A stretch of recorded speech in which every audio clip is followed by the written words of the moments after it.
Hello viewers, welcome to our channel. நம்ம இப்போ பார்க்க போகிறது மீன் பொளிச்சது. வாங்க பார்க்கலாம் எப்படி செய்கிறதுன்னு. நான் அதுக்கு ஒரு பவுலில் 1 ஸ்பூன் கரம் மசாலா, 1/2 ஸ்பூன் மஞ்சள் தூள், 2 ஸ்பூன் மிளகாத்தூள், 1/2 ஸ்பூன் உப்பு, அரை எலுமிச்சம்பழத்தை பிழிஞ்சு எடுத்துக்கிறேன். அதோட 1 ஸ்பூன் மல்லித்தூள் சேர்த்துக்கலாம். எல்லாத்தையும் கொஞ்சம் தண்ணி ஊற்றி பேஸ்ட் மாதிரி மிக்ஸ் பண்ணி எடுத்துக்கோங்க. மீன் பொளிச்சது பெரிய மீனில் தான் செய்யணும்னு அவசியம் இல்லை. நான் இன்றைக்கி 3 மீடியம் சைஸ் மீன் எடுத்திருக்கேன். அதில் தான் செஞ்சு காட்ட போகிறேன். ரெடி பண்ணி வச்சுருக்க மசாலா பேஸ்ட்டை மீனில் அப்ளை பண்ணி 10 நிமிஷம் மேரினேட் பண்ணி வச்சுக்கலாம். அந்த கேப்பில் கிரேவி ரெடி பண்ணிடுவோம். ஸ்டவ் ஆன் பண்ணி கடாயில் 1/2 கப் தேங்காய் எண்ணெய் சேர்த்து 4-5 பல் பூண்டு குட்டி குட்டியாக கட் பண்ணி அதோட கருவேப்பிலை சேர்த்து கொஞ்சம் நேரம் பொரிய விட்டுருங்களாம். பூண்டு நல்ல ப்ரௌனிஷ் கலரில் வந்ததும் அந்த ஆயிலோடு சேர்த்து அந்த பூண்டு கருவேப்பிலையை தனியாக ஒரு பவுலில் மாற்றி எடுத்துக்கோங்க. அப்புறம் அதே கடாயில் 4 டேபிள் ஸ்பூன் தேங்காய் எண்ணெய் ஊற்றி சின்னதாக கட் பண்ண 10 சின்ன வெங்காயமும் ஒரு மீடியம் சைஸ் பெரிய வெங்காயத்தையும் சின்னதாக கட் பண்ணி சேர்த்து கலர் மாறுற வரைக்கும் வதக்கி எடுத்துக்கலாம். அதோட 2 பெரிய சைஸ் தக்காளி சேர்த்து தேவையான அளவு உப்பு சேர்த்து வதக்கி விட்டுக்கோங்க.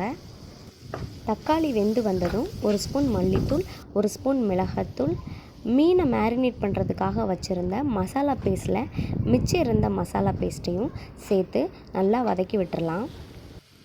மசாலா ஸ்மெல் போனதும் 1/2 கப் தேங்காய் பால் சேர்த்து மூடி போட்டு 4 நிமிஷம் கொதிக்க விட்டுருங்க. எண்ணெய் பிரிஞ்சு தொக்கு பதத்துக்கு வந்ததும் ஸ்டவ் ஆஃப் பண்ணிடலாம். இப்போ ஒரு கடாயில் 1/2 கப் தேங்காய் எண்ணெய் சேர்த்து நம்ம மேரினேட் பண்ணி வச்சுருக்க மீனை எல்லாம் பொரித்து எடுத்துடலாம்.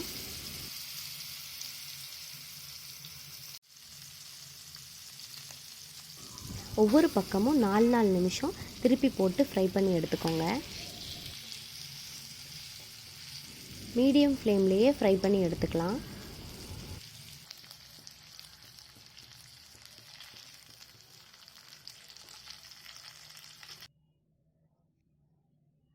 நெக்ஸ்ட்டு மீன் பொளிக்கிறதுக்காக ஸ்டவ் ஆன் பண்ணி ஒரு பெரிய வாழை இலையை அதில் ஹீட் பண்ணி எடுத்து வச்சுக்கோங்க. அப்போ தான் நம்மளால் வாழை இலையை மீன் வச்சு மடிக்க முடியும். வாழை இலையை மீனோட அளவுக்கு தகுந்த மாதிரி கட் பண்ணி வச்சு அதில் நம்ம ரெடி பண்ணி வச்சுருக்க தொக்கு அப்ளை பண்ணிக்கோங்க.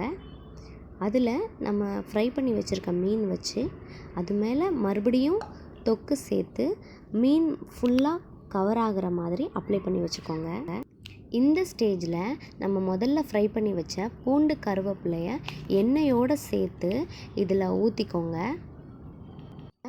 மசாலா எதுவும் வெளியில் வராத மாதிரி வாழை இலையை நல்லா மடித்து நார் வச்சு கெட்டி வச்சுக்கோங்க. 3 மீனையும் அந்த மாதிரி நான் கெட்டி வச்சுக்கிறேன். இப்போ ஒரு தோசை பேனில் 2 ஸ்பூன் தேங்காய் எண்ணெய் சேர்த்து அதில் நம்ம கட்டி வச்சுருக்க வாழை இலையை வச்சு பூண்டு எண்ணெய் ஊற்றி ஒவ்வொரு பக்கமும் 5லேருந்து 6 நிமிஷம் ஃப்ரை பண்ணி எடுத்துக்கோங்க. மூடி போட்டு ஃப்ரை பண்ணிக்கோங்க, இல்லைனா எண்ணெய் தெறிச்சு வரும்.